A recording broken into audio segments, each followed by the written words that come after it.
So we had just finished up the flatting. Notice that everything is filled in with some color. And these are our layers so far. We have a blank white background. That's the white bread. I made a duplicate of that and made a gray bread on top of that that's also locked, just so we can see the colors on gray. We have our flatting layer, which is just a lot of shapes, no blacks. And then we have our black outline on top. So what I did is I duplicated the flatting layer, Command J, and we're going to call that local flat color. Because now I want to think, what are the actual colors that I want to fill it with, right? This is my absolute favorite comic book colors. This is Dave Stewart. These are his flats. This is what it looks like underneath Mike Mignola's inking. And then this was his final coloring. So you can see how some of the colors change drastically, and he'll fill them with a bit of a gradient sometimes. So this is all about how much subtlety, what do you want? So this is a way you can play with it. To figure out what my local color is going to be, the color the thing actually is, I'm going to take my flats, and then I'm going to go to Image, and I'm going to go to Adjustments, and I'm going to go to Levels. I'm going to do my 3 direct adjustments. And I'm going to play with the midtones and ask myself, do I want them to be darker or brighter, just in general? I'm going to make mine a little bit darker. And then I can even play with the contrast of them by heightening the shadows and intensifying the brights, right? Okay. Then I'm going to go to Image, Adjustments, Color Balance, and this can really make a difference. Start with the midtones. I'm going to kind of mix all of the midtones a little bit more towards cyan or red and see which one I like. I like more towards cyan, more towards magenta, or more towards the green. It looks like the magenta is more helpful. More towards the yellows or more towards the blues. It looks like the blues are a little bit more helpful. And then I'm going to go to highlights. Same thing. What's more helpful for what I want? What's more helpful? What's more helpful?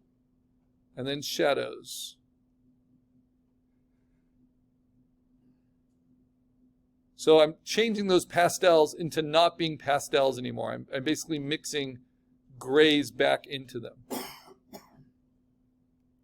Okay, so that's the difference from this to this. Doesn't mean I like this better, but it's getting me closer. Now I go to the big guns. Image adjustment, and the last one is hue saturation. So we last did this when we were compositing, right? You do levels first, color balance, and hue saturation. And I'm going to play with the hue, and I'm going to shift it in different directions. And I'm really looking here, like at the focal point. And then I want to play with the saturation. How intense do I want it? And then I can play with the lightness and the darkness. So I think something about there is helpful.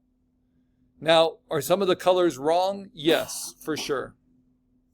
First of all, I don't like the blue helicopter. So what am I going to do? On this layer now, I'm going to use everything's already filled in, so everything's easily replaceable. And if I want to steal a color from myself, I don't use this anymore. I don't use the swatches. I just steal it from here. And I'm going to make that color, and I'm going to make that color, right? And I like that better, and I want this to be maybe this color.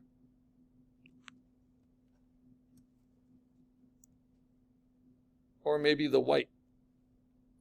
You see how what was my off-white now looks like a more solid white.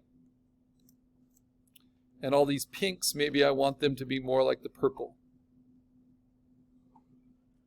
At least on that side. Yeah, I think that works. Now this, I want this to be a different color. So what can I do? Well, I can just go right to the color selector and I can just find a color, right? And drop it in. So I kind of know what I want.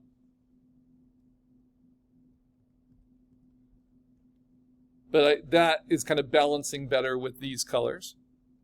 Maybe I want something less saturated in the mouth. Basically, when I find a color, I make a new color. I find multiple places I can use it. So maybe on the shadow, right? And then do I like the color of that plane? No, not really. So this is the other way I can color. I can steal from that color selector, or I can bring in references. So from my sticker collection, these are some screen grabs I did. I give you the link to my slides for my sticker collection. And then you can just bring in these images right into your Photoshop file. Pretty small. I just shrink them down along the edges here because I can steal color directly from them. And I can be inspired by the way they handle lights and darks and shadows and internal color. And through them, we can learn the different coloring techniques. Because so far, we're only doing flat color.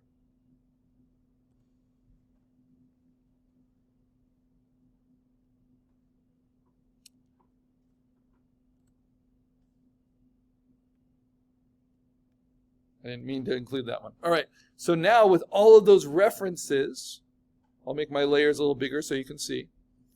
All these references, they're all smart objects because I dragged and dropped them in. I'm going to put them in a group, and I'm going to call this color reference. And this is my preferred way to color. I'm going to lock that color reference. Remember, we lock every layer except the one we're impacting. And right now, we're working on the local flat color. So I'm going to zoom in. And as I'm looking for colors for this plane, I can look at my references, and I can use the paint bucket. I want to be on my unlocked layer, and I can hold down Option, and I can steal that color directly.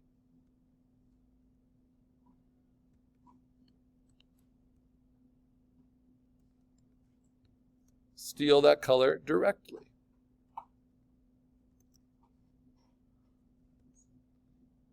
And whenever you select a color by holding down Option and click on it, if you're on the color selector, you can do modifications to it. So if I just want that color but a little bit darker, I can find that.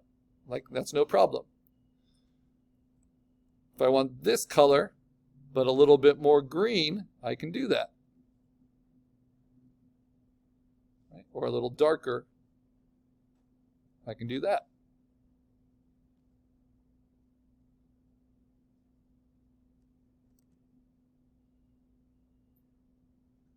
Yeah, that works. All right, now for Kermit, what color do I want? Well, the darkest green maybe would be like this one. So that's good for the underside of the foot. And then maybe some of the lighter colors. That's not right. So let's try sliding it. That's a little better. Try that there too. Try it there. Not too bad. And then what if I want to brighten it just a little bit? Well, let's try that somewhere. Let's try that on the arm. Yeah, that kind of works. Yeah, not terrible. Okay, now what about these pink spikes? It's nice to have that burst of color. I could really push it like as fluorescent pink as possible. But even that color, which looks so crazy, it has a lot of variation to it. So you can play with that and find it until you're happy. So the idea with flat color is you actually choose the colors that, if it had to be printed this way, you think they still work pretty well. So maybe I don't use that hot pink. Maybe I use something like this orange or this red. Nope. Let's try this kind of cyanish color.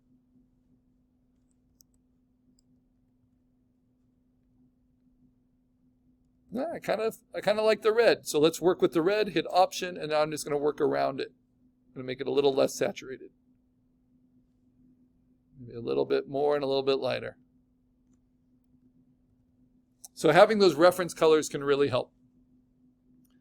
I think the cop car works okay. I don't like the blue in the windows, so I'm going to steal from my off-white, right? Maybe make it a little dingier. Put it into the cockpit there, put it into the cockpit here, put it into the skids, and put it onto the cop car. But if I want it a little bit brighter than that, I can do that too. And then for the tires, maybe I just want to go pretty dark and pretty gray. Remember, grays are colors too. They're called chromatic grays.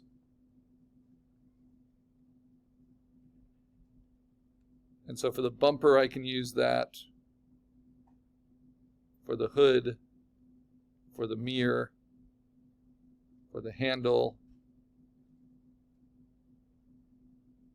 And now for inside the windows, yeah, something like this. Now if I want a little bit of color to it, I can do that. But, whoops. But not as much as I had before. And then that yellow feels a little toxic. So let me see, is there a yellow that I like in any of my references? Like this is a nice pale yellow. It's called the Naples yellow if you're an oil painter. I'm just going to swap that out. It's just a little bit easier on the eyes.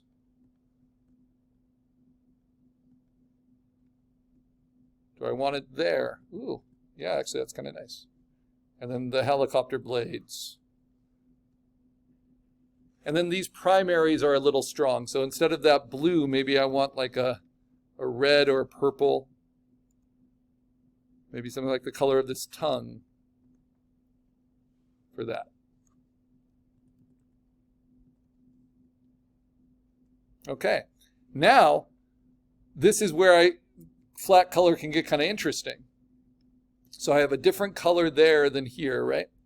So I'm going to steal this and I'm going to just let those be slightly different because they're each their own local thing. And then I have this blaring around the siren. It doesn't make sense that the blaring would be the same shadow color. Do you guys agree? So I'm going to divide that up. I'm going to do an internal color shift. And I do that with my brush. I got to pick the color I want it to be. So let's try this. And then I paint it like that. Connect all the lines, and then I can drop it in. And so you can have flat color that doesn't have an outline around it. There's nothing wrong with that. And if I wanted to even extend that a little bit further, I'm going to cut it here, and cut it here, and cut it here, so that the whole top of the car gets filled with that kind of siren glow. Okay, so now this is what I call my flat color. And the last thing is his head here. That color is really close to what I want, but it's not exactly right, so I'm going to play around with it. Yeah, so something along those lines.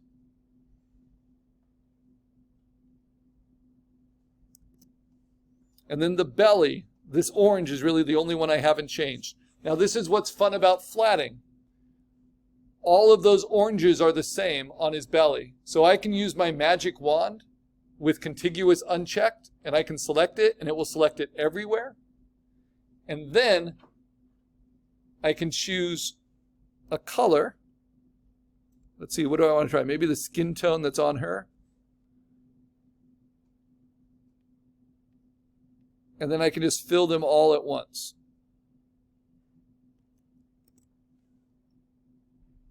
Okay. Now what about the inside of the mouth? Maybe I want that red to be a little bit deeper and a little less saturated.